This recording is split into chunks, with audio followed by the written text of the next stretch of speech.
Wardha police काय म्हणतात ते आधी बघा. ते 11 वाजताच्या कारवाईनंतर त्या सदर कंटेनरच्या ट्रक चालक यांनी 2:30 ते 3 वाजताच्या दरम्यान तो चालान कारवाई केल्याचा राग मनात धरून समृद्धी महामार्गावर आपला कंटेनर आडवा उभा करून लोकांच्या आणि प्रवाशांच्या जीवितात धोका निर्माण होईल असे कृत्य करून त्यांनी तो पूर्ण रोड ब्लॉक केला. जशी आम्हाला पोलिसांना जी माहिती मिळाली, आम्ही तात्काळ घटनास्थळी पोहोचलो आणि पोहोचून सदर कंटेनर आम्ही बाजूला करून वाहतूक सुरळीत करून घेतली.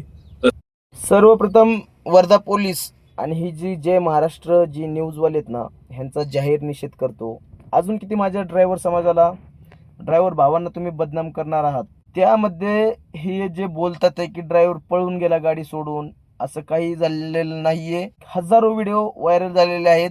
ड्रायव्हर त्याच ठिकाणी होता, ड्रायव्हर कुठेही पळून गेला नाही. परत ही मीडियावाली बाई म्हणते की ड्रायव्हर पळून गेला गाडी आडवी लावून रस्त्याला. तर हे साफ खोटं आहे. मीडियावाले आणि पोलीसवाले हे फक्त पोलिसांचीच बाजू घेत आहेत, परंतु त्या ड्रायव्हरचं म्हणणं कोणी ऐकून घेतलं का? आत्तापर्यंत हजारो व्हिडिओ ह्या मीडियावाल्यांचे आले, परंतु त्यामध्ये कुठेही त्या ड्रायव्हरची बाजू मांडण्यात आलेली नाही, त्या ड्रायव्हरची मुलाखत घेतलेली नाही. मला एक सांगा, RTOने फाईन मारली, चुकी असेल त्या ड्रायव्हरची, त्याच्याकडे कोणते पेपर कमी असतील, फाईन मारली असेल, मान्य करतो. आमच्यावरती फाईन मारली जाते, मान्य करतो ना. परंतु RTOला कोणी अधिकार दिला की फाईन मारल्यानंतर सुद्धा पेपर घेऊन जायचा?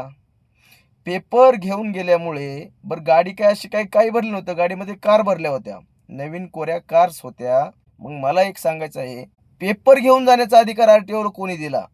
मग हेच प्रश्न मीडियावाल्याने, ही मीडियावाले म्हणते की मोजूर ड्रायव्हरला हा गाडी सोडून पळून गेला. पोलीस इतके गंभीर आरोप त्या ड्रायव्हरवरती करत आहेत. त्या ड्रायव्हरला अटक केली, परंतु ज्या RTOने त्याच्यावरती कारवाई केली आणि त्याचे पेपर घेऊन पळून गेला, त्या RTOला कोणी प्रश्न विचारले का? ह्या मीडियावाल्यांनी विचारले का की बाबांनो तुम्ही असं का केलं?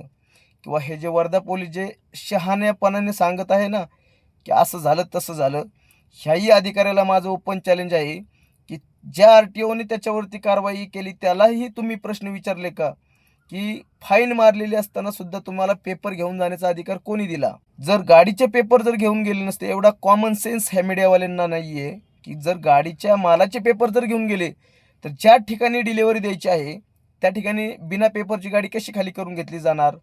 त्याला त्याच ठिकाणी माल पोहोचला आहे, याची रिसिव्हिंग कोण देणार? एवढी साधी शिल्लक गोष्ट ह्या जर मीडियावाल्यांना कळत नसेल, आणि पोलीसही, हे वर्धा पोलीसही पोलिसांच्याच बाजूने बोलत आहेत, परंतु त्या पोलिसांना कोणी प्रश्न विचारले का? हा माझा साधा आणि सरळ प्रश्न या मीडियावाल्यांना आहे आणि यांना पण आहे.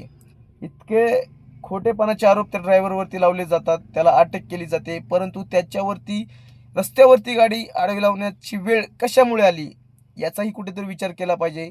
राज्याच्या गृहमंत्र्यांनी आणि परिवहन मंत्र्यांनी याच्यात लक्ष घालून ज्या RTOने चुकीचं वागले आहे त्याच्यावरती योग्य ती कारवाई करावी. आणि माझी ड्रायव्हर भावांना विनंती आहे की बाबांनो, तुमच्यावरती कोणतीही कारवाई झाल्यानंतर तुम्ही रस्ता कुठे अडवू शकत नाही, ते नियमात बसत नाही.